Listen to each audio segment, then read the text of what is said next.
From hit songs like Bad Bad Leroy Brown, Time in a Bottle, and Operator, Jim Croce was a breath of fresh air in the music world.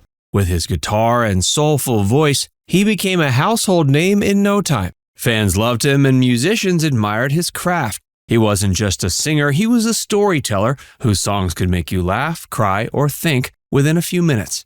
Sadly, Jim died young, September 20th, 1973, at age 30. Facts First presents Jim Croce's tragic cause of death took him too young. Philly roots and early campus gigs. Jim Croce was born January 10, 1943 in South Philadelphia to Italian-American parents whose own parents had come from Italy. He grew up in Upper Darby, right outside Philly, and attended Upper Darby High School. After graduating, he spent a year at Malvern Preparatory School before heading to Villanova. There, he majored in psychology and minored in German. But perhaps most importantly, he found his voice in music.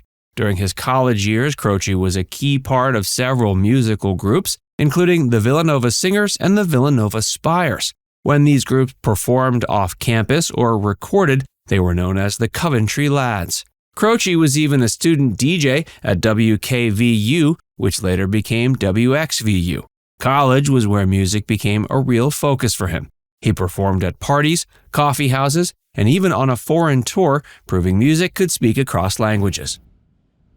A $500 gamble that paid off. After meeting his future wife, Ingrid Jacobson, in 1963, Croce released his first album, Facets, in 1966. His parents financed the album with a $500 wedding gift, hoping he'd quit music after the album failed. But the opposite happened. Every copy of Facets sold. It was the first time that Croce had something special. The couple married in a traditional Jewish ceremony, and Croce enlisted in the Army National Guard to avoid Vietnam, leaving for duty just a week after the honeymoon. Hitting the road. By the mid-60s, Jim and Ingrid were a musical duo covering a broad range of genres. They played anywhere and everywhere, from steakhouse gigs in Pennsylvania to small venues in New York City. At one point, they moved to the Bronx to further their careers, logging hundreds of thousands of miles on the road to promote their music. But the business side of music wore them down, leading them to retreat to a Pennsylvania farm, where Jim took odd jobs to make ends meet. Finding his tune. Around 1970, Jim Croce met Maury Muleson, a classically trained pianist and songwriter. The pair clicked, and their collaboration helped Croce find the unique sound he'd been searching for. This led to a renewed sense of determination. Croce then sent a tape of his new songs to a friend in New York, hoping it would help him get a record deal, and it did. In 1972, he signed a 3-album contract with ABC Records. Breaking the charts. 1972 and 73 were groundbreaking for Croce. His albums You Don't Mess Around with Jim and Life and Times were released, and singles from these albums started getting radio airplay. The Croce family relocated to San Diego, and Jim began making TV appearances on popular shows of the day. His single, Bad Bad Leroy Brown, climbed to number 1 on the American charts in July of 1973. Financial success, however, was still elusive, as most of his earnings went to repay the record company.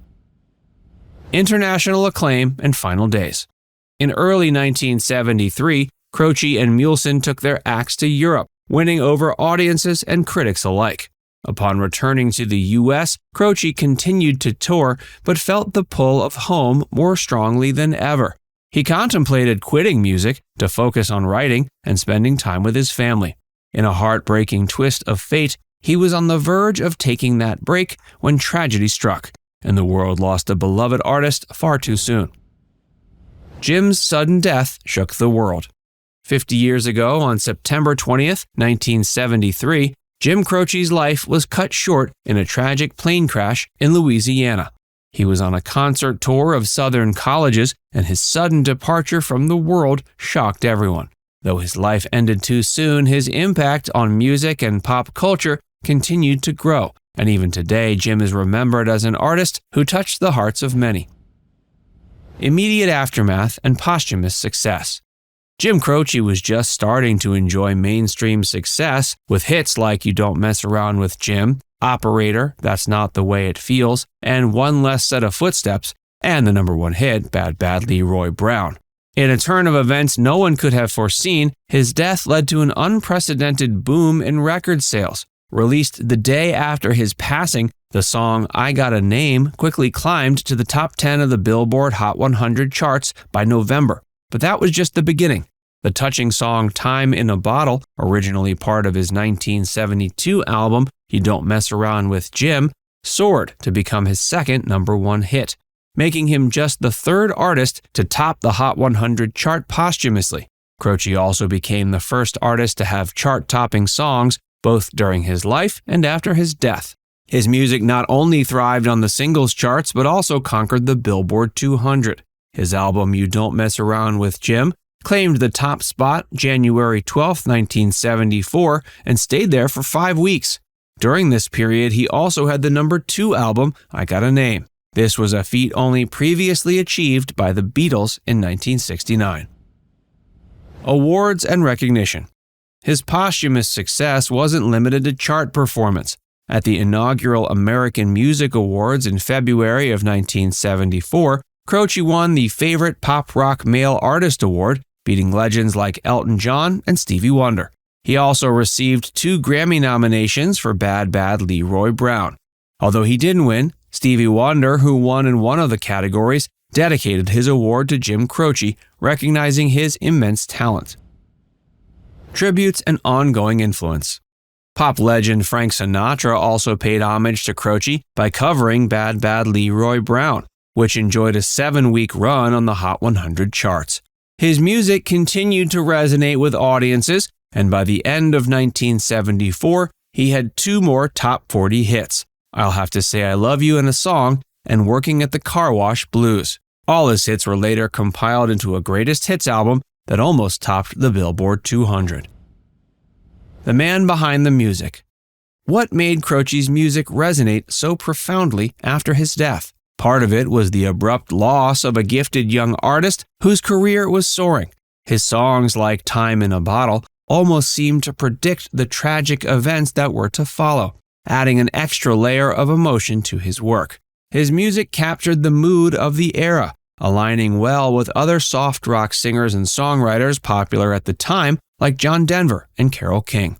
The personal loss was felt by his family deeply. His widow Ingrid and their son AJ, who was just 2 years old at the time of Jim's death, have carried on his legacy. AJ has since followed in his father's footsteps, recording 11 albums of his own. Now it's time to hear from you. What's your favorite song from Jim Croce? Let us know in the comments section below.